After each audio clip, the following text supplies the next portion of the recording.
Well, friend, I am currently 38 weeks pregnant today, and my induction is scheduled I'm supposed to be there at 6:45, and it is almost 4 o'clock. Josh is packing up the car. We are going to drop our dogs off, and we are going to go on a little date to have dinner before we get to the hospital and have the induction.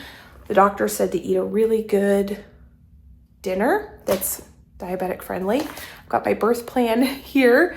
I've got my bags all packed. Josh has already grabbed my suitcase, so there's the diaper bag and my other hospital bag. I am excited, I'm nervous. I have all the feels. We're so ready to meet this little baby girl.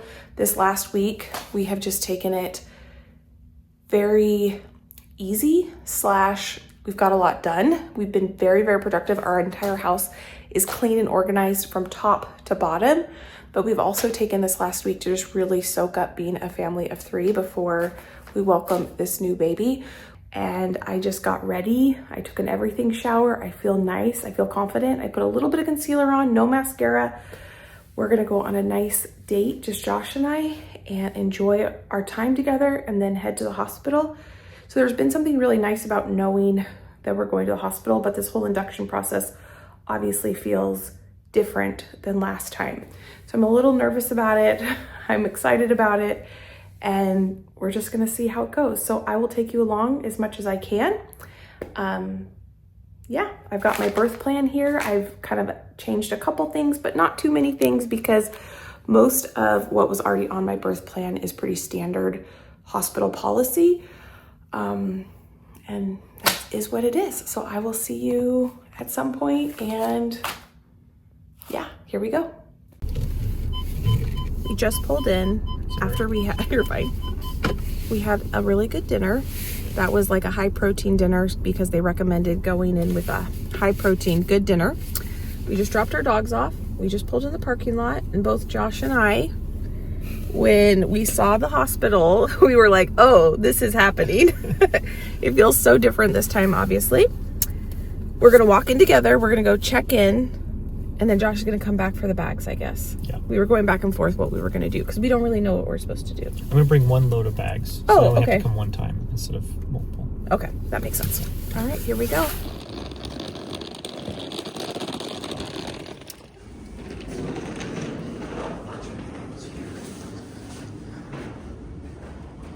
We just got to our room. We did bring my bag, my 2 bags, and Josh is going to the car to get the rest of the bags. We did watch from one doula that said if you are not embarrassed by how much stuff you brought, then you didn't bring enough stuff. Just meaning bring whatever you need to bring to make yourself comfortable. So it looks like Josh has a nice comfortable place here.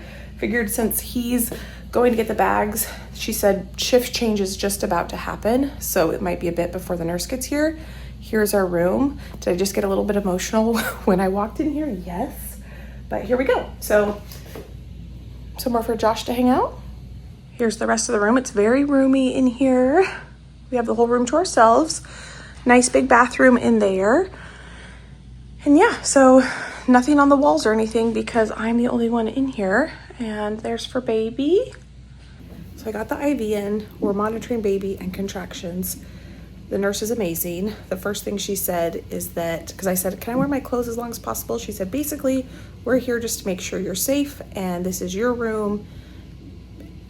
They're just here to make sure everything's safe, and consent is a huge, big portion of that's important to them to make sure we feel like we're in control. So now we're just sitting here monitoring baby, and we have to monitor baby for a bit before then we can actually take the Misoprostol, which will actually start the induction process. So about 15 minutes ago, what time was that? Like 15 minutes ago was like 8:45. 8:45. It's been a time warp. I finally went ahead and was able to take the Misoprostol. The OB, I met her. She came in. She seems very nice. She did do just a quick ultrasound to make sure baby is head down. So we were actually waiting on her to come in to check before I could take that medication. And so it's officially started. It's crazy. It is crazy. So they did order me some sleep aid so that hopefully we can sleep and rest. And every 4 hours you can take this medication depending on how contractions are going and things like that. We took my blood sugar, it was good, and we calibrated it with my Dexicon, so my continuous blood glucose monitor. So every 4 hours we have to check my blood sugar, and the OB said we can use my Dexicon. And because I'm high risk, because I had preeclampsia and I hemorrhaged last time, she is going to come in just a few minutes, my nurse, and she's going to put a second IV in just for safety in case something happens.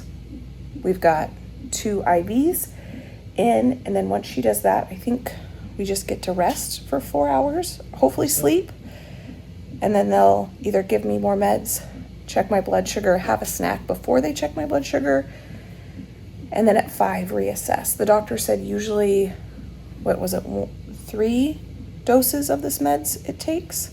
Yeah, 3 to 4. 3 to 4 doses. Some people are less. Some people are less, some people are more. What I'm hoping is this just jumpstarts labor and we don't have to do anything else, but we'll see. Have a baby by morning. Have a baby by morning. I don't think that's... Wishful thinking. Yeah, wishful thinking. She's had the name for that. She said, I don't remember what she said, but we're just here trucking along. It's officially started. It's almost 9:30. Josh has his bed set up. I have my second IV in, and I've got my blankie and my pillow that I brought from home, and I am going to try to rest. So now we just try not to fight sleep or rest, and we just rest from here on out. Josh has me water, and we're just gonna settle in for the night.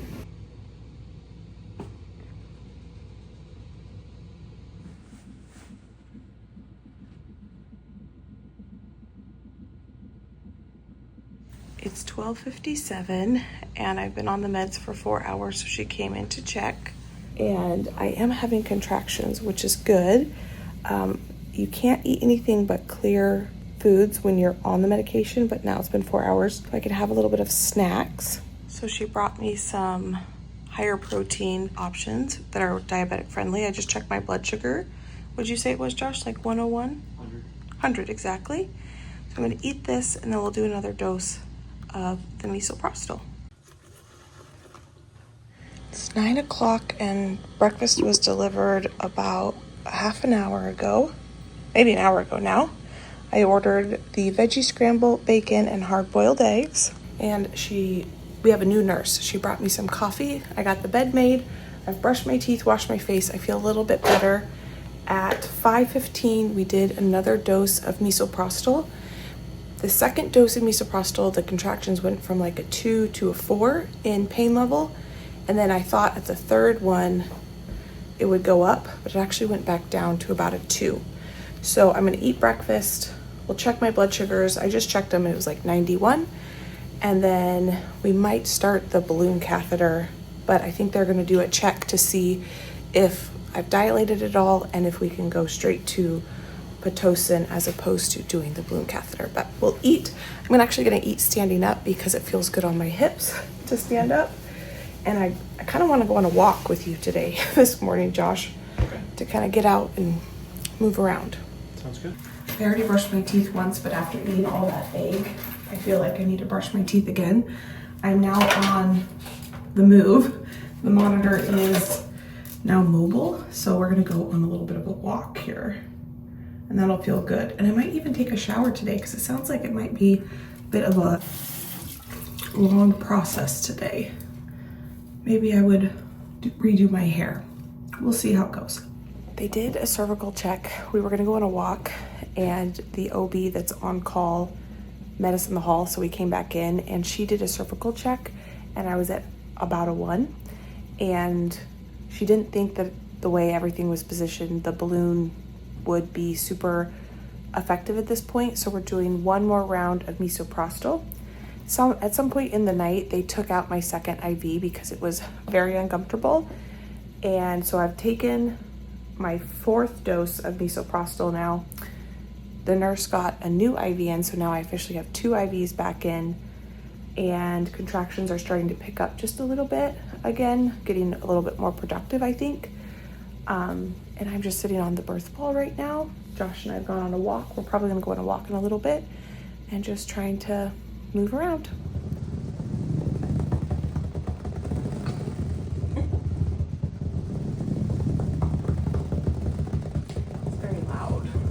just ran around. It's quite an experience. It's pretty comfortable though. Good. Josh just ran to go get some coffee just down the hall, and I thought I would mention something that I'm glad that I brought. When she did my cervical check and then we went on the walk, I started bleeding quite a bit, and I am someone, this might be, I mean, this whole thing is a little TMI, but I do not like wearing pads if at all possible. If I can avoid it, I do not like it. It doesn't make me feel as comfortable. And so I packed a bunch of period underwear, and I was thinking I would use those postpartum, but I actually went ahead and put those on now. I brought quite a few pair, and I'm really glad I brought those because they feel like regular underwear, except I don't have to worry about the bleeding. So I'm just sitting here kind of rocking, trying to keep this baby on this monitor, and I just thought I would give you that little update that I'm really glad I brought those. Josh and I just went on a long walk, and now we thought we'd see if we could find some either house hunters or trainers, drive-ins and dives. That's what we like to watch when we stay in hotels, but You saw There's Renovation HG. Aloha? I don't know what that is. it might be good. It's probably Hawaiian, I would imagine. We don't watch cable TV at home. Oops. The commercials will be a thing, but Fighting a compound on Kalama Street. let's try. Sure. We probably only watched about 15-20 minutes of TV, and then Josh and I both decided we'd rather just close our eyes for about the last hour and a half, maybe. We have just been resting because I did not sleep well last night, and Josh didn't sleep that great either. Lunch has been delivered. Josh put it in the fridge, and I will eat it in probably about 20-ish minutes or so. Contractions have started to get a little bit more uncomfortable. It is 1:15 right now. So the nurse just came in and said I could have eaten when this was dropped off. So I'm gonna eat. I got a Caesar salad here, some broccoli. The iced tea is not very good, so I'm not gonna drink that. And then Josh is heating up some tomato soup for me. The doctor is gonna be here in about 15 minutes, so I'm gonna try to eat this pretty quick. Oh yeah, that's nice and hot. Thanks, Josh. Yeah. The tomato soup is good. I already tried it. To do a check, and then we hopefully will do the Foley Balloon, but they're gonna give me some IV meds about 15 minutes before, so it won't be as comfortable as it could be without the IV medication. So that is good. So I'm gonna sit here and eat this salad. So right after I was done eating, the nurse came in and gave me some IV pain meds, and that was amazing. I was able to go brush my teeth after eating lunch, kind of wash my face, and then right when I got back to the bed, the OB came in. She did a cervical check. So much more comfortable. The last cervical check was so uncomfortable. This one was not bad. I'm only 1.5 centimeters dilated, but she said the softness of the cervix is an 80, which is good. So that means the Misoprostol was working this last dose. So it's good that we didn't try to put the Foley Balloon in last time because it was very posterior and it was super uncomfortable, and it would have been really uncomfortable to place it. So I'm glad we went with one more dose of Misoprostol. She placed the cervical balloon, and it wasn't that bad. I think because the Misoprostol worked, made everything softer, and the IV pain meds just kind of relaxed me, and I'm just grateful that they offered that as an option. So I still will have the relaxing feeling of these IV meds for probably another hour. So I'm gonna rest here. Josh just ran to the cafeteria to get himself some lunch. So this hospital feeds me, but doesn't feed Josh. He has lots of snacks. He basically ate most of snacks for breakfast and things like that, and then he ate what I didn't eat from my breakfast. I ate all my lunch. The lunch was good, and then he needs to go get some real food. This hospital, I went to 2 hospitals last time I had my son. I delivered at one hospital, and then when I had the spinal leak and the postpartum preeclampsia, I came to this one. And I do remember the food was better here. They have a whole menu for breakfast, lunch, and dinner. And you can order as many things as you want. And so I've been able to really order diabetic-friendly options. I do want to keep my blood sugar after I eat under 120. And so far, it's been in about the 90s, about an hour after I eat. So in about 30 minutes, she's going to come back, check my blood sugar. You want to make sure your blood sugar stays low during labor and delivery, because right now I'm able to regulate the baby's blood sugar, but as soon as she's delivered, she'll start regulating it, and her pancreas works just fine. So if she has a ton of blood sugar in her system and then she is born and her pancreas kicks in, she can get some low blood sugar. So that's why we have to keep an eye on it. So I've been trying to be really good about eating my high protein, higher fat, low carb options. The catheter is in, so it's basically a balloon that they fill with saline that goes above your cervix and below your cervix, and it's a non-medicated way. I'm having a contraction right now.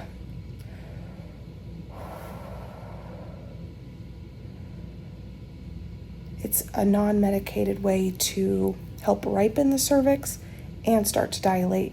They usually keep these in for 12 hours if they don't fall out on their own, and it will fall out on its own when you're dilated to about a 4. So I'm only at a 1.5 right now. So this could be a 12-hour process. So we put it in at 2:15, and if it doesn't fall out by 2:15 a.m., then they will deflate the balloons and take it out. But I feel pretty good. I'm gonna rest, and then I probably will get up and start moving around after these IV meds wear off a little bit. I'm trying to balance rest and continuing to move. I obviously didn't sleep very well last night, so it was nice that we were able to kind of take about an hour or so. I didn't fall asleep, but rest. Josh reminded me that, because yes, last night I was getting a little stressed that I wasn't sleeping, and he said, even if you're not sleeping, rest is good too, and that made me feel a lot better. So I don't want to put pressure on myself that I have to be asleep, but as long as I'm resting and conserving energy and balancing that with moving my body as well. So that is where we're at right now. So Josh got me a little treat. I don't drink diet soda like at all anymore. I used to be addicted in college, and he got me a Diet Pepsi. I have to say, it's hitting the spot. Is your sandwich good? It's very good. It's just a basic like mayo and mustard sandwich, but very so good. Awesome. So there for about, what was that, like maybe 2 hours, an hour and a half? The contractions got crazy intense. And we were talking about doing nitrous or some more IV meds, and the nurse said that she didn't think with how intense they were, the nitrous would really touch it. So she just did some IV meds, and I feel 100% better. And then the anesthesiologist just came in to talk about the epidural, and he'll be here till 7 a.m. And I've had 3 or 4 nurses say that he is the one you want. And he just kind of went over my concerns from what happened last time. You know, obviously there's still risks that come along with it, but I feel very confident in him and just trying to avoid what happened last time. So it is, what time is it? 5 o'clock right now? And I'm starting to feel contractions again. I think the IV... You got it at 4. I got it at 4. It lasts an hour.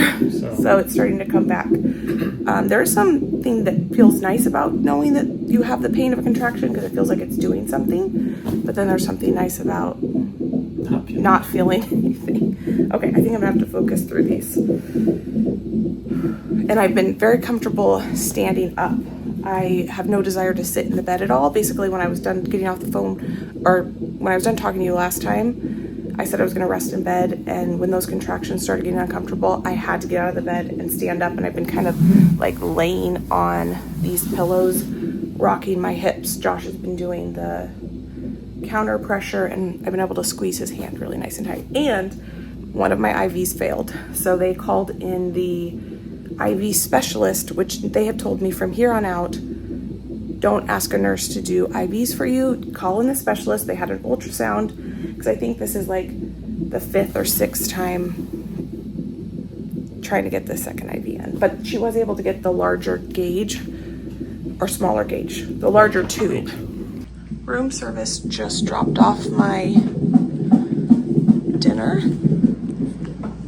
and this is what I have. A small Caesar salad. I ordered chicken noodle soup and that tomato soup again because it was good. A Diet Coke. That's not what I ordered.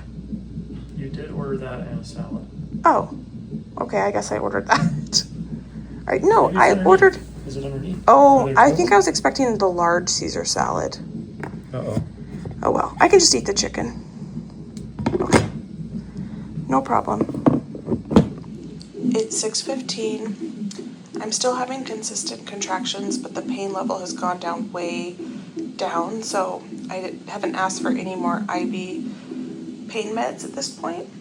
I ate the tomato soup and the Caesar salad. Josh ate the sandwich. I wasn't interested in that. And I ate half of the chicken noodle soup. I finished that dinner a while ago, and then I was standing for quite some time, and then I figured I would just crawl in bed, turn the lights out, and just try to rest for a little bit. So that's what we're doing now. It is 7:30 right now, and I think I'm going to start a low dose Pitocin here in about an hour. So I'm going to have 2 deviled eggs, a string cheese, and some pistachios. The doctor who I saw earlier, I'm having a contraction. Earlier, who placed the Foley Balloon, came in right before she is off shift. The nurses just switched shifts. And she gave me a couple options. We can do nothing and just stay the course, keep the Foley Balloon in until 2:30. At that point, it will have been 12 hours, and then remove it. And then basically the next step would be to start Pitocin, or we could take a nap for a couple hours, start Pitocin at 10, or we could start a super, super low dose right now. And my thought is, I feel like today was a very chill day. I got a lot of movement in, but also we got a lot of rest time. So I feel pretty rested. So since I think the likelihood of getting on low dose Pitocin is here regardless of if I wait till 2:30 or if we start in probably a half hour or so, because I'm going to eat this snack first, then I think we're going to go ahead and just start at 1. It goes from 1 to 20, I think, like the dosage. I don't know what units it is, but I think we're going to start with 1, see how it goes. If it doesn't go well, she said you can turn it off. The one thing I love so far about all the nurses and doctors here is there's so much like, it's up to you, here are your options, and you can feel informed and comfortable with your decision. The contractions have been super manageable at this point, and I don't mind kind of progressing. I really, really like the anesthesiologist that's on call right now.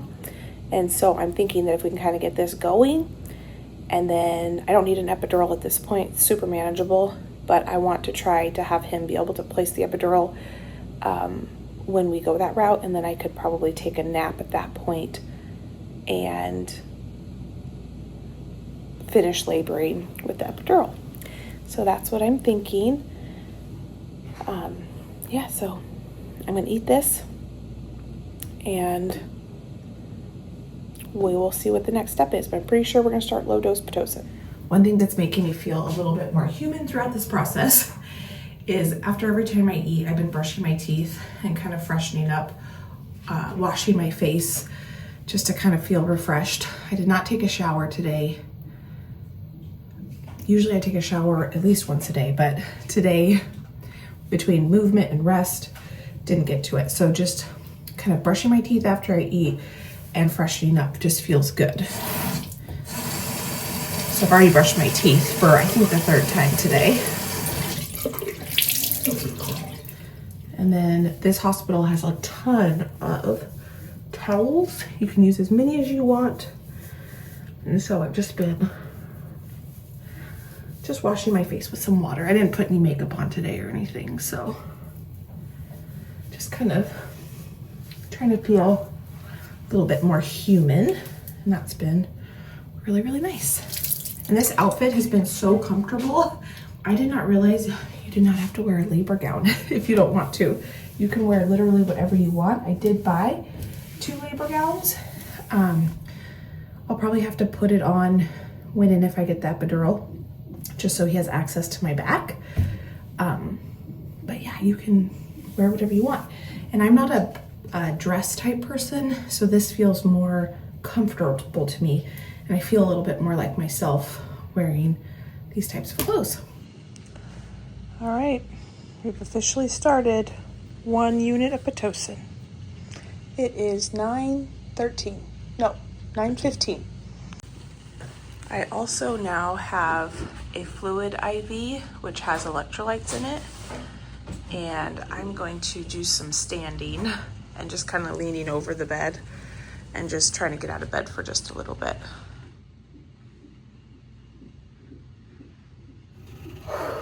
It's 11 o'clock. Since last time we talked, I fell asleep, have been sleeping. I think Josh has been sleeping. Oh yeah. Yeah, he said, oh yeah.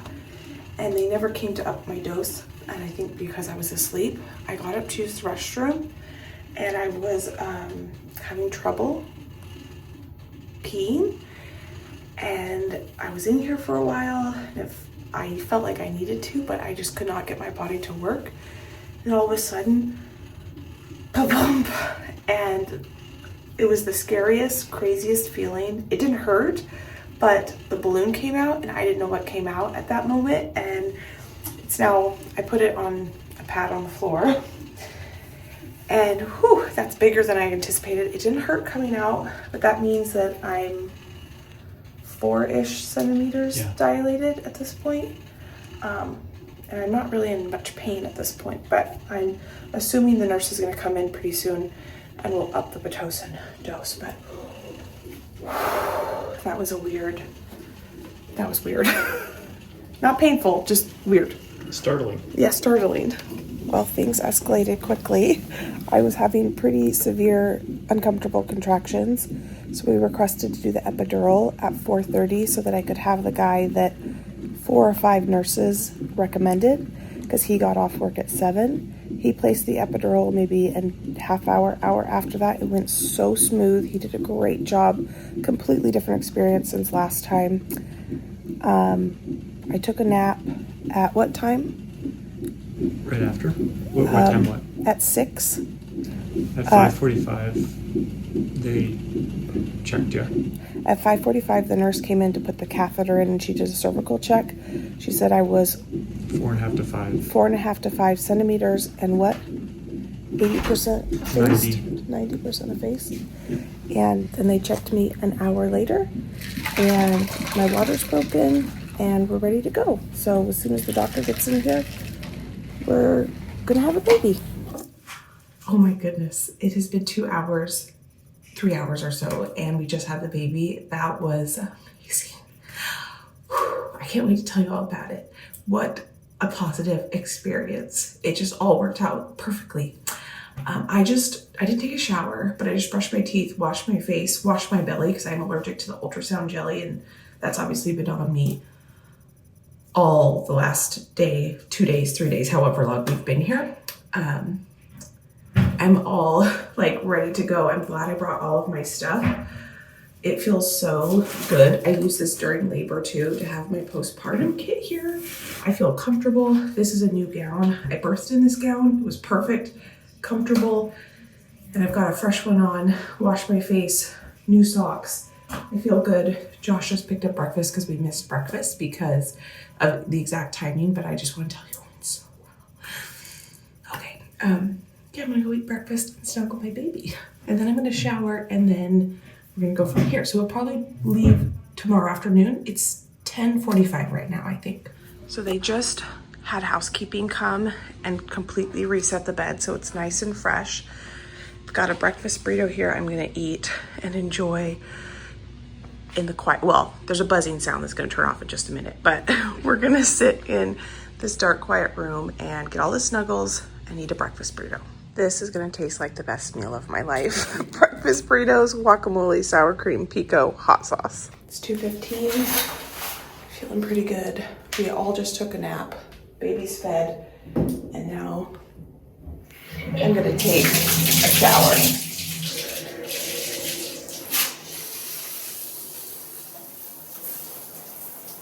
I've had no sign of headache or anything, which, ooh,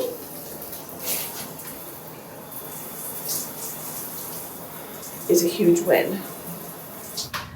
I feel like a new person. I just got out of the shower. I'm not gonna blow dry my hair right now. I'm just gonna let it air dry a little bit. Overall, I'm feeling really good, just super, super tired. I have on the disposable underwear that I bought. Not the disposable underwear, that basically like the Depends. That's definitely the most comfortable. And then I have one of the hospital ice packs on. I put some Dermaplast on, but it was kind of stinging, so I actually went back in the shower and rinsed that off. And I am bleeding, but not too bad. I did hemorrhage again. Not as bad as last time, and I'll go more into all the details when I go into the details. But overall, I feel really good. We probably are gonna be here for 24 hours. Well, hospital policy is 24 hours after you deliver, and we delivered at 7 something, I think. I don't remember all the details, but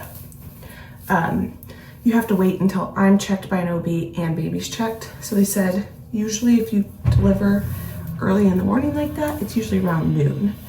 So we're just relaxing, soaking it all in. I did eat that breakfast burrito for breakfast.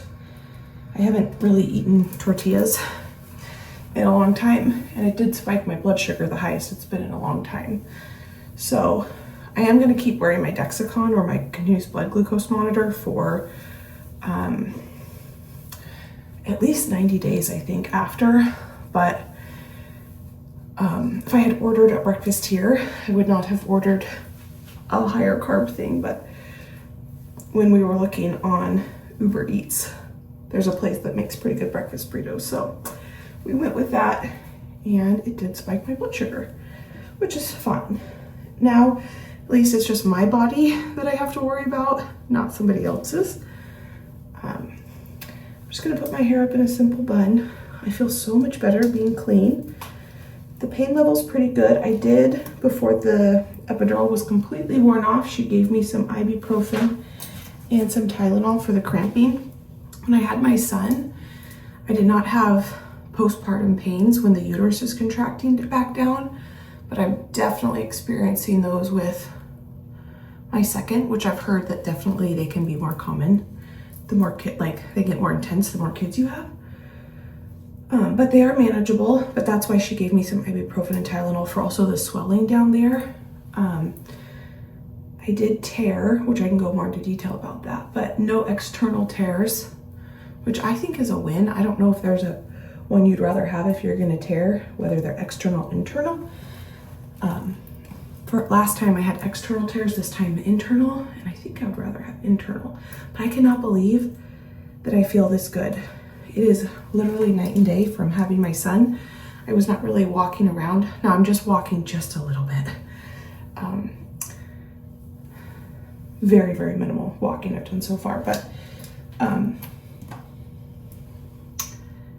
think it was like 8 full days before, or 10 days before I was even somewhat normal of a person. So this already feels just like so much better. Okay, that's good enough. I'm not gonna put any makeup on. I'm not gonna blow dry my hair right now. We're just gonna go with that. I really like my new toiletry bag and these packing cubes. If you're with me when I packed my hospital bag, these have been huge. Josh so enjoyed them before we got to the hospital. Yesterday, I showed him where everything was. I tried to pack it, what we would need first to what we would need last. And if I need something, I could just tell him which cube it was in, and it worked out great. So I got my grippy socks. I'm gonna go join my family. I'm gonna go snuggle my baby, and I think Josh is gonna take a shower so he can feel like a new man as well. We just got, well, we didn't just get up, it's like noon. all of our tests have been passed. So now we just need to be checked by the pediatrician and by my doctor, and we can head home. I am gonna take a shower, do my hair, feel a little more human. We definitely got some sleep last night, but we were woken up, a few times and things like that. So I'm gonna get this on. I still have my IV in because I did hemorrhage. They don't take these IVs out until literally right before you leave, just in case you need a blood transfusion or something, I guess, or IV iron. They did check my iron levels this morning.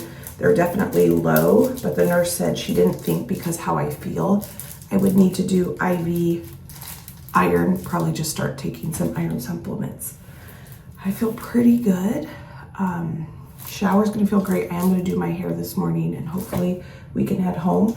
Josh and I were going over his notes yesterday and he took amazing notes. So I will, at some point when we get home and settled, I can go through and kind of go over how it went, because it escalated quickly, but overall, definitely a very positive labor and delivery as opposed to last time. I mean, there was definitely some things,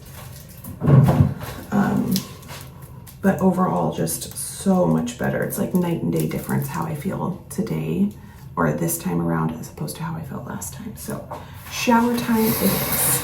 Oh, and I wanted to mention this labor gown has been the best thing I have bought since she's been born, because it's a crisscross and a wrap like this.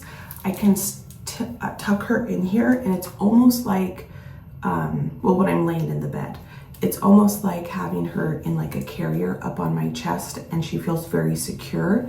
And it's just been really, really nice having this wrap and then my nursing bra that I can kind of open up and kind of tuck her and do really nice skin to skin. And that just has been really nice having this. I feel human again. Showering, I put a little makeup on, I've done my hair, and now I'm gonna put on this really cozy set Josh got me for Christmas. I am so excited about it. I've never owned anything like this. It's from Quince, and it is a cashmere robe and loungewear set. I'm so excited about this. I think this is gonna feel so beautiful on after just having a baby. All right, this set feels absolutely heavenly. I've got these pants and they are like cuffed to the bottom, which is nice. I've got my hospital slippers on and this comfy robe. I've got my nursing bra on so we can do nice cuddles and chest to chest. This feels so nice. I wanted to save this for postpartum and I'm really, really excited about it. So I'm gonna get my stuff cleaned up, put away. Got some dirty clothes here, and hopefully we will be heading home in probably, well, they said they try to shoot for noon. What time is it, Josh? It's 10:50 right now. But I'm mentally preparing for like 2 o'clock because basically I have to be checked by a doctor, baby has to be checked by a doctor, and depending on what's happening in the hospital, that can vary, but I'm feeling really good. I just took some more Tylenol and ibuprofen. The nurse came in and got that for me. The one thing that's been way different this time around, which I've heard is normal from many, many people, is the after pains, like the uterus contracting down. I don't remember having any. I knew that was a possibility of having those pains with my son, but I didn't have any of that. And this time, I'm definitely having that. And so between those after pains, and I know they're good because they're doing what they need to do, and just the swelling down there, I am trying to stay up on my Tylenol and ibuprofen. So now I'm gonna go, I think Josh is gonna shower, I'm gonna go cuddle and take care of some of my mess, and we're hopefully heading home soon. I have just been checked by the OB and I am good to go. We're just waiting for baby to be checked. We've started packing and hopefully we'll be out of here as soon as possible. I didn't want to say a time because I don't know. My bleeding has already gone down significantly, so I actually just put on my period underwear and I think I'll be able to wear that from here on out, which is awesome. And it actually feels nice around my belly because there's a little bit of like cinching. Yeah, it feels like good support. So I feel really comfortable. I'm gonna go home in this outfit. I've gotten compliments from the nurse and the doctor, and so Josh did a really good job with my Christmas present this year. We don't always do Christmas presents, but this year we did, and I love what I got. So thank you, Josh. We're gonna be heading home real shortly. What are you guys doing today? Good. Ready to go. Ready to go.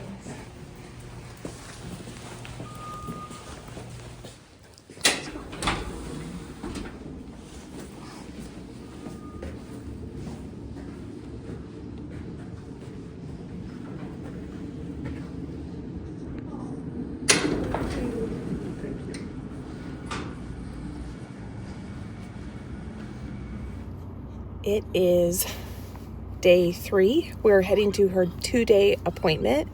I feel pretty good today. Yesterday was a little bit rough.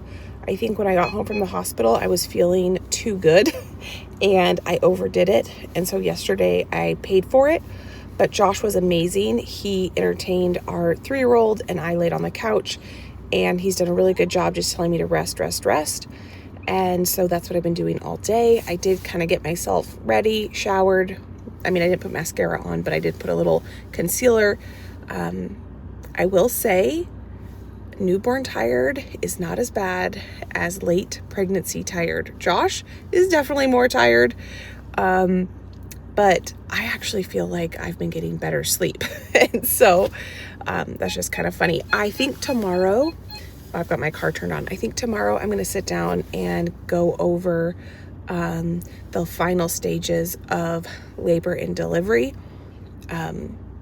We've just been kind of getting back into the routine, or not back into the routine, getting into a new routine has been nice. It's been restful, and I'm going to head to the doctor's now.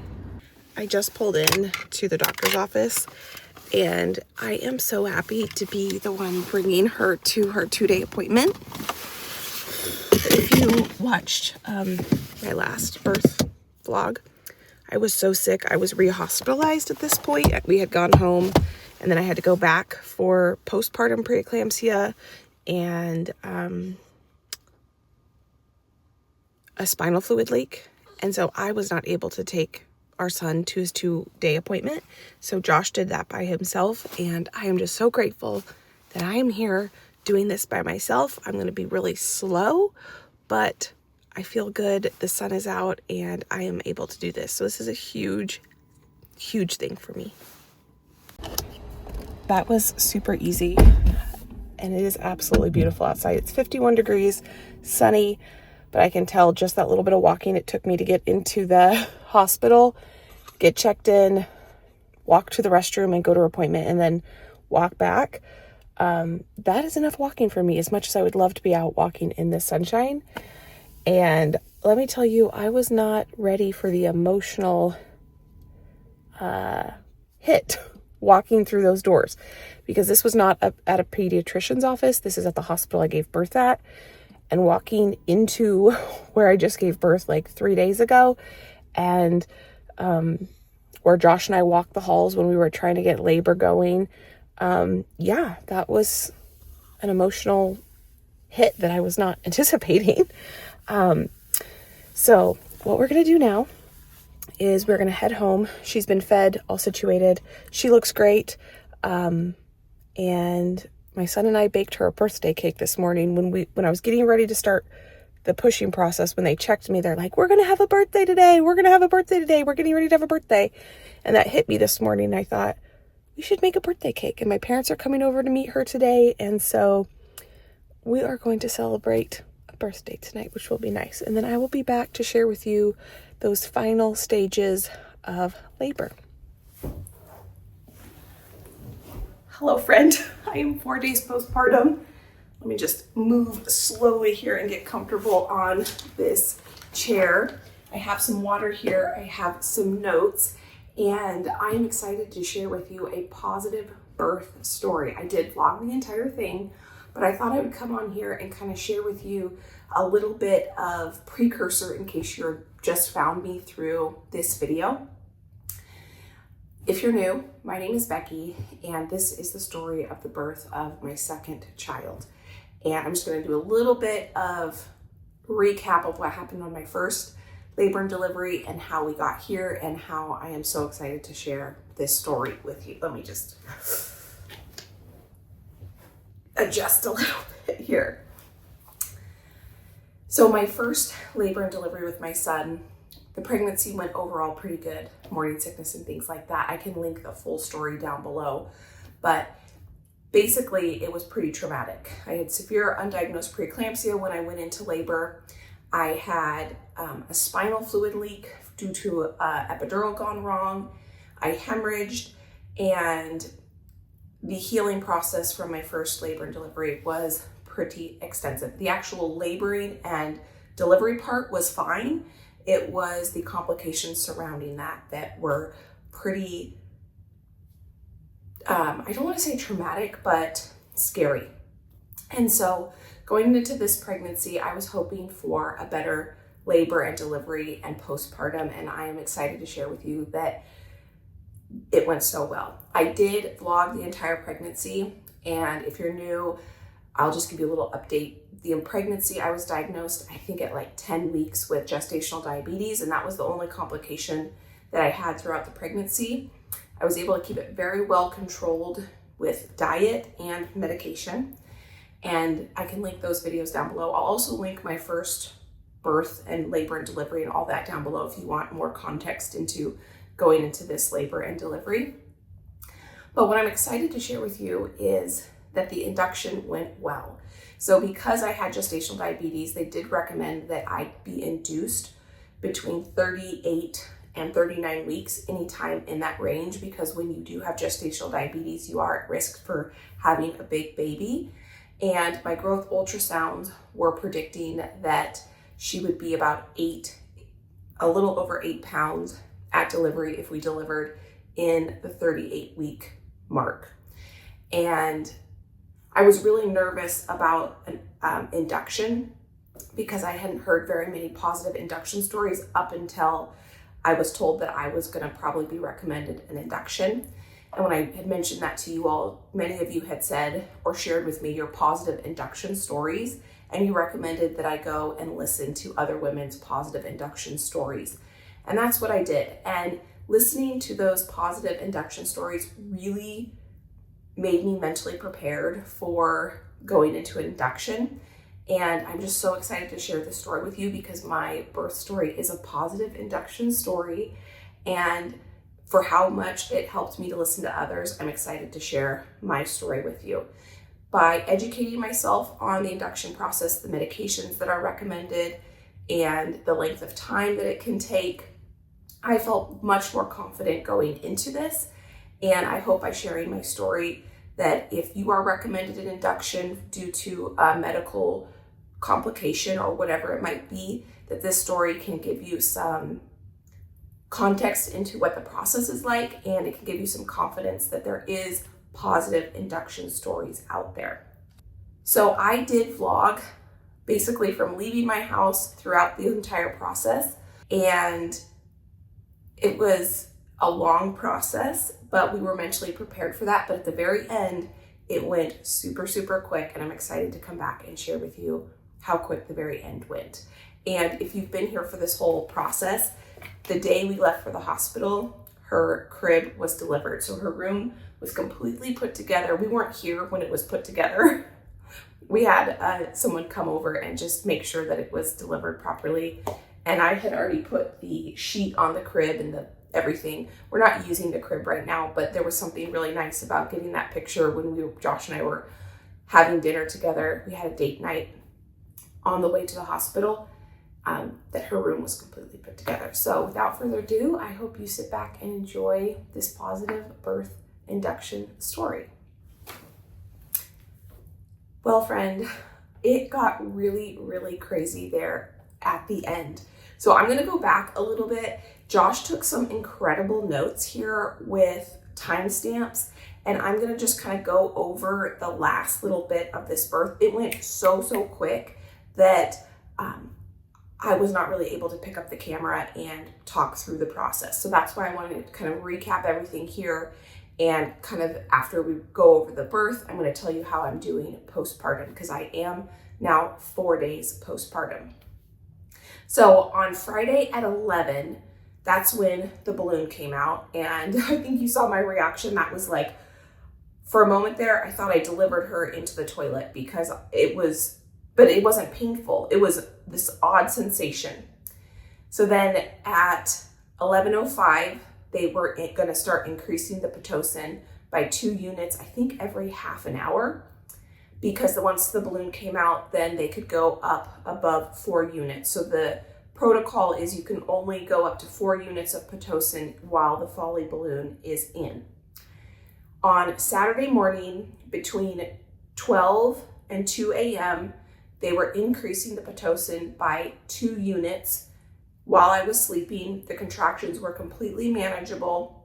And one thing that I don't think I mentioned while I was in the labor and delivery process is that when I was having contractions, I was visualizing my uterus opening. I know this sounds super weird, but I had seen, I think probably a doula or someone on Instagram talk about the visualization of like allowing your body to open and thinking through every contraction. I was telling Josh this in there, and I think he thought it kind of sounded funny, but I think it really helped me. Visualizing my body opening, trying not to tense. I know that with my first labor and delivery, I was super tense during every contraction. And I tried to just relax my body. When I did need to hold Josh's hand, I was trying not to squeeze his hand. I just wanted him there for like support, but I was trying to relax into the contraction as much as you can. But these contractions were very manageable, and then visualizing my body opening, and every contraction was bringing me one step closer to the final being done with labor and delivery. At 3:20 a.m., the contractions were starting to get pretty uncomfortable, and I could not lay flat anymore in the bed. The most comfortable way when the contractions started picking up was for me to lean over the side of the bed. I did show you at one point how I was leaning over the side of the bed, and something about being on my back when those contractions hit was just, I couldn't cope. I mean, I could cope, but it was not a comfortable way to labor. So getting off the bed, standing up, leaning over the edge of the bed, and contracting was the most comfortable. So at that point, I got up and I started doing all of my contractions, standing up, leaning over the bed, holding on to Josh's hand. This is when the contractions went from about a 4 up to a 5.5. They started getting pretty uncomfortable pretty quickly. They started ratcheting up, and Josh and I were talking about maybe having the anesthesiologist called to put in the epidural, because we wanted this one particular anesthesiologist who 3 nurses and 1 OB said if they needed an epidural, they would want him to do it. So we knew that he was going to be off work at 7 a.m. And so between 3:20 a.m. and 4 a.m., Josh and I are kind of going back and forth. And at first, when these contractions at this point were happening, I was wanting to hold on to Josh. And then at some point, they just kept ratcheting up pretty quickly. And I did tell Josh at the beginning of this labor, if I get snippy with you, don't take it personal. And the 2 things I wanted from him were I needed validation for my feelings. Whatever I was saying, just tell me I'm not going crazy. You are valid in those feelings. And then I did say, if I get snippy with you, please don't take it personal.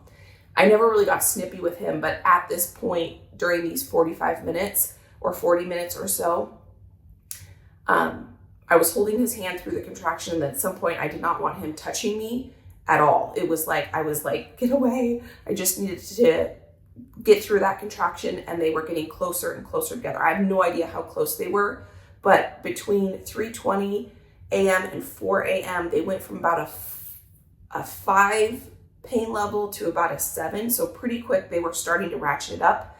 And so at 4 a.m., we requested the epidural, and things started happening pretty quick at this point. I changed into my labor gown so that he could place the epidural. The nurse went ahead and started the IV because you needed 1 full bag of fluids before they could place the epidural. throughout this whole process, I was very warm. We were keeping the room at like 67 degrees or 66 degrees. And everyone who came in was like, wow, it's chilly in here. Do you want me to turn the heat up? And I was like, nope, it feels great. But as those IV fluids were going into my arm, I was starting to get chilled because the IV fluids are room temperature and my body obviously is not room temperature.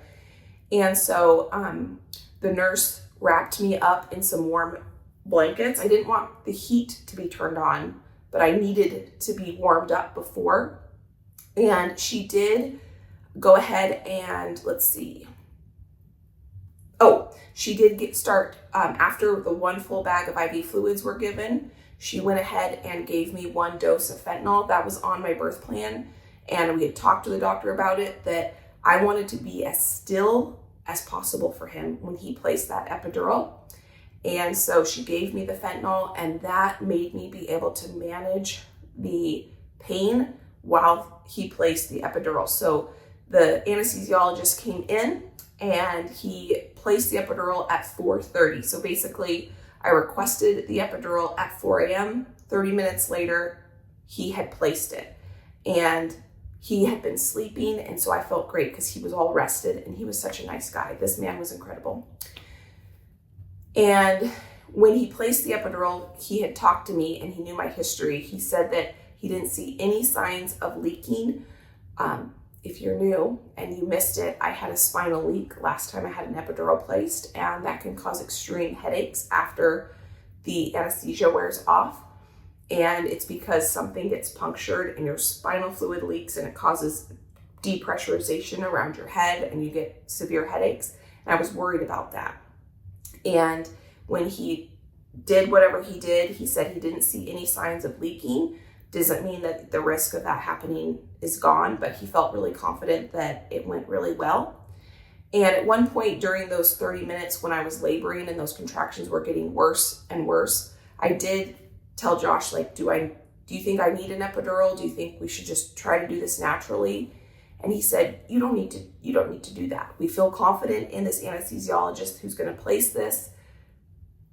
Go for it. Because I kept thinking these contractions are manageable and I could go on longer, but we wanted this doctor to do it. And so I'm really glad that I listened to Josh, and Josh encouraged me to just go ahead with getting the epidural placed with this doctor we felt comfortable with. I was just really nervous about having the same complications that happened last time happening this time. But I'll just tell you now, we didn't have any complications. The doctor did it perfectly. So the epidural was placed at 4:30 a.m. At 4:31, the medication was placed into the epidural. And at 4:50, I reported that my left side was completely numb. I could move my feet and toes and my legs, but my right side was not totally numb. And so what the nurse did is she put me on my right side. She gave me 1 more dose of the epidural medication, and I laid on my right side from 4:50 to 5:12. And the way that gravity works in the medication, my right side was starting to get numb. And you want all that area down there to get numb before they place the catheter. So from 5:12, I just rested and laid there until 6 a.m. The nurse came back in at 6 a.m. and she placed a catheter because I couldn't get up to go to the bathroom. So she placed a catheter, and I said, hey, while you're placing the catheter and I'm numb, can you do a cervical check? And she said, you read my mind. I was going to offer one to you anyway. She was happy to do a cervical check. So at 6 a.m. on Saturday morning, I was dilated. She said about 4.5. And I was 90% effaced, and I was -2 station. So baby was still pretty high up. I was not fully effaced, and I was about a little less than halfway dilated. And so she said, just rest. At some point, I wanted to rotate to my left side, and I did do that. And I could tell that the right side of my body was starting to feel the contractions a little bit more. And so I had Josh help me at some point rotate back to my right side, because I have heard that from people I personally know and from listening to stories about births that sometimes epidurals can be really effective on one side, but not as effective on the other side. And I really wanted it to be effective on both sides. So I said, I'm going to roll back over to my right side. One thing on my birth plan was to move throughout the epidural process. Like when I had the epidural placed, I did not want to just lay in bed the whole entire time. Josh and I were both mentally prepared at 6 a.m. when she checked me that this process was going to be about a 12-hour process. We were mentally prepared that I would probably have the epidural for about 12 hours, and I wanted to rest right after the epidural was placed because I hadn't slept much previously to that. So we wanted to get some rest, but then my goal was to, with the nurse's help and peanut balls and moving the bed and all the things, I wanted to make sure that I was still moving my body while I was dilating, so that I didn't just lay there for the entire time. But you are going to know that that didn't end up being the case. So at 6:45 a.m., one of the OB doctors that was on call came in, and she wanted to come in and check on me before she clocked out at 7 a.m. She wanted to offer me to break my water, and she just wanted to check on me and see how I was doing. And I was ready that if my water had not broken when she came in, I was going to say, yes, go ahead and break my water. But when she came in and checked me, this is 45 minutes after the nurse checked me, I was 100% effaced, 10 centimeters dilated, my water had broken, and I was a +3 station. So baby was way down in my pelvis. She went to check, and she could feel the baby. She could feel that I was completely dilated. She could tell that my water had broken. So in 45 minutes, I had gone from 4.5 centimeters to 10 centimeters. I had gone from 90% effaced to 100% effaced, from a -2 station to a +3 station, and my water had broken, and we were going to deliver this baby in minutes, or you're going to see. So it's 6:45 at this point. And she said, we're going to deliver this baby right now. And I'm going to go tell the doctor that's coming on that I'll be right back. I got to give her a heads up of all the other ladies and what they're up to. And then I'll come back. The nurse will set the entire room up. Because it was a brand new nurse coming in at 7 a.m. because all of the nurses changed shifts at 7 a.m. and 7 p.m. So it was shift change and nothing had been set up. No one was expecting me to have a baby at this point. So doctor leaves to go give the other doctor a heads up what's happening. And the nurse is flying through the room, setting everything up. The nurse that was coming on, she had 30 plus years of labor and delivery at this hospital. I feel like we had the best nurses. We had the personality, when I checked in for my induction, I had the cheerleader, the one who made me feel confident that you can do this. We're here to just make sure you have a safe delivery, but this is your delivery. We're going to do it the way that you want to do it. She was the cheerleader, but when it came to actually delivering, we had the lady that was just a calm, steady, confident. She had seen it all. She was there to just make sure this baby came, and it just felt like we had the best personality of nurse for each phase of this labor and delivery. So she's setting up the room. I start crying because I feel like this wave of emotions, just oh my gosh, this is happening. I was mentally prepared for another, 10 plus hours before we started pushing. It wasn't that I was sad or scared. It was just this wave of emotions that, we're about to meet our daughter, which is amazing. So then at 7:25 or sometime 7 something, the OB doctor comes back in. They have all the equipment out, but the nurse and her don't have a gown or anything on because we're just going to start pushing, practice pushing or I don't know. They just weren't 100% ready. They had all the stuff out, but they weren't ready. They did ask if I wanted a mirror. At one point I said yes, and then I was like, nope, I don't think I do. And so they get ready and I have a contraction, and she did, the doctor OB asked what position I wanted to be in to push. And I said, you tell me whatever position you think this baby will come out the easiest. I'm happy to be in that position, because at this point I'm completely numb. I'm in no pain. I'm totally confident in their ability to coach me through this. And so I am laying on my back, knees up, just like I did with my son.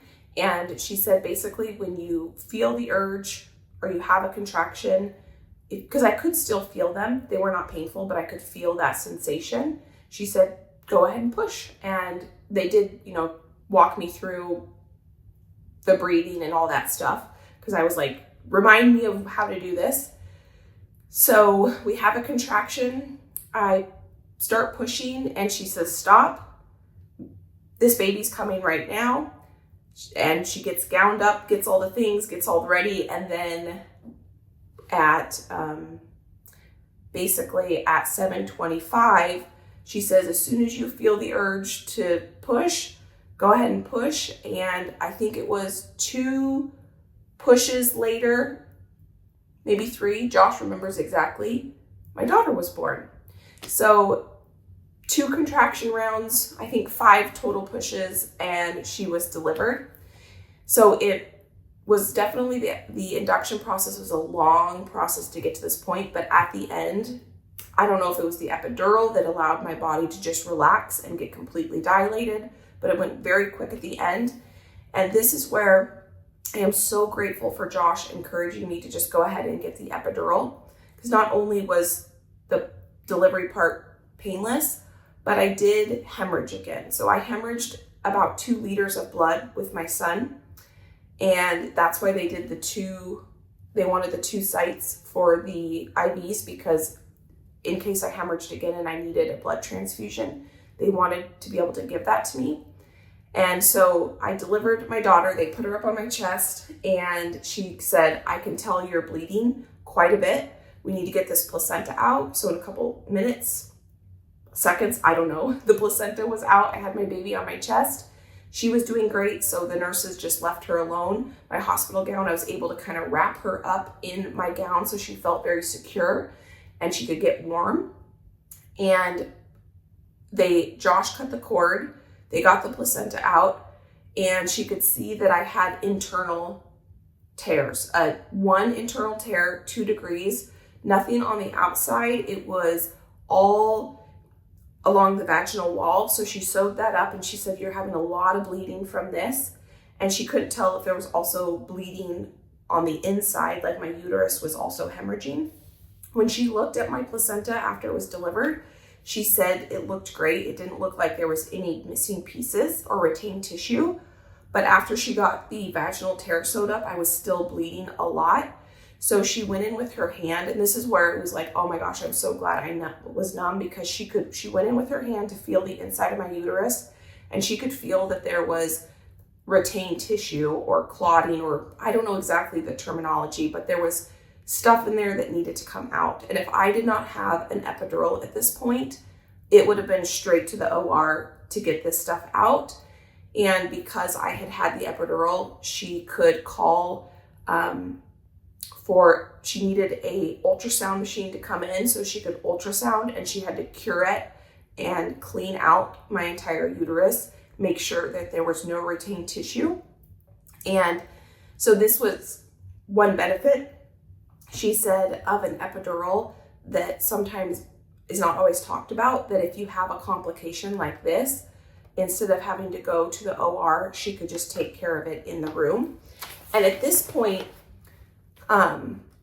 my daughter's on me. I'm completely numb. I can't feel anything. Everyone in the room feels calm, and they're just taking care of this, and it does not feel like a big deal to me. I am content holding my baby. She's doing what she needs to do down there to take care of me. And out of all the things that could happen compared to what happened last time, this just felt like not a big deal. Even though probably it was a big deal, it didn't feel like a big deal to me.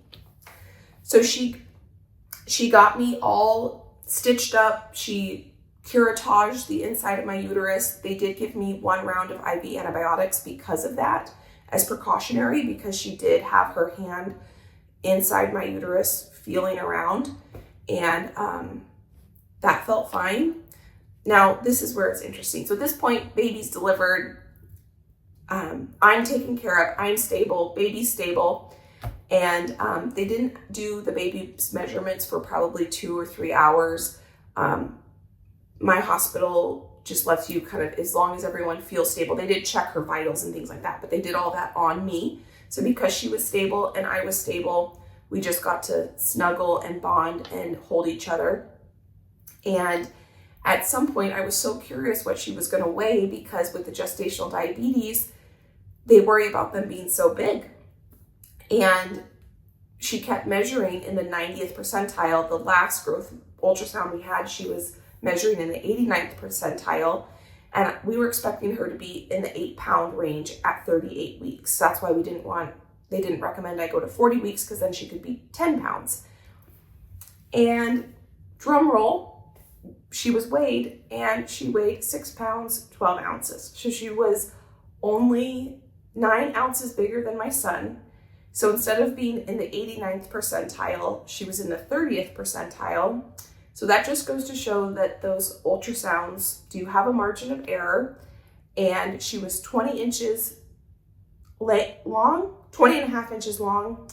And so overall it went so good. Now that she wasn't so big, probably we could have waited a little bit longer, but we just didn't know. And Josh and I were talking, I think it was yesterday or maybe the day before, that I feel like every decision that was made at the right time and was made well.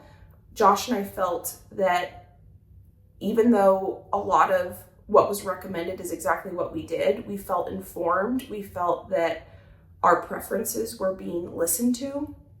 And we felt like we were making the decisions, even though a lot of the decisions we ended up making were what the medical professionals recommended. But the way that they presented the information, the way that they treated us, we felt like we were part of the decision making. And so it felt like a collaborative effort to have this baby come into the world.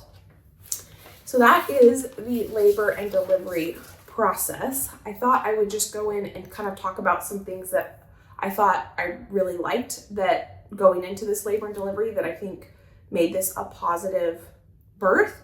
And then the one thing that was probably the most annoying thing about the entire process. So I loved the nurses and doctors. Like I said, they made me feel heard. I love that I had my birth plan. For the most part, everybody read the birth plan. It was taped up on the wall. And so those nurses and doctors coming in knew kind of like my personality and what would make me feel safe. And I think that they really respected that. I loved having my own clothes. Laboring and delivering in my own clothes made me feel so much more confident and in control of what is a very uncontrollable situation. Highly, highly, highly recommend that. I loved that I labored in a loungewear set, pants, up until I had the epidural, and then I put the birth gown on. I loved that so much. I love that I brought my own towel to take a shower and after. I loved having Josh there. He was great. He was so supportive. He validated every feeling I had, because there was definitely ups and downs. The thing I didn't like the most is I did not like the continuous fetal monitoring. That was, I'm just going to be frank, was annoying. And at first, when they first hooked me up, before they gave me the battery-powered one that I could walk around, I did get a little frustrated and upset and cried with Josh because I felt tethered to the bed. Once I was able to have that battery-powered one, I basically had that for the rest of the time. Even if I didn't need to be able to get up and move, there was something that felt less confining about having the ability to just get up and walk around without having to unplug it and then plug it back in, even just to get up to go to the bathroom or something like that. So I did feel a lot better once they gave me that. But I have allergic reaction to the jelly, and so having that on my belly, I did get a huge rash on my belly, but at 4 days postpartum with putting some steroid cream on it, it is almost better. And then I just didn't like that because I have an anterior placenta, she would fall off the monitor a lot. And so there was a lot of readjusting, finding her. So that honestly was the most annoying, frustrating part of the entire process. And so if that's the most frustrating part of the process or annoying part of the process to me, I would say overall, it was a huge win. I will take that. It was nice to be able to know that her heart rate was good throughout it. And it was nice to be able to see when I was contracting. Postpartum, if you watch me pack my postpartum bag, the things that I wish I had packed a few more of were my period underwear. I wish I had brought more of them to the hospital, and the basically disposable Depends underwear. I didn't use any pads. I didn't use any of the hospital postpartum things. I used the disposable Depends basically. I used the period underwear once I started bleeding during the laboring process. But then after I delivered, I started wearing the disposable underwear because the bleeding was obviously way more. The one nice thing about the curettage that she did is that my bleeding is less than it would have been if she didn't get in there and clean, because she was able to clean a lot of stuff out. At this point, so let me say, I wore the disposable underwear continuously throughout the hospital. When I left the hospital, I started wearing my period underwear. I wore those home. And then the first night we slept at home, I put the disposable Depends on. And then since then, so basically since day 3, I have just been wearing the period underwear. I have 6 pair. Today, 6 more pair are supposed to come. And I change them about every 4 hours. So with having only 6 pair, I'm having to do laundry. And so if that's the route you go, I would recommend you get at least 12 pair, because I'm gonna have 6 more come today, and then that will mean I'm not gonna have to do 2 loads of laundry throughout the day. I did not use the birth combs at all. My sister-in-law is pregnant. I already texted her. She wants the hospital gowns. I've washed them.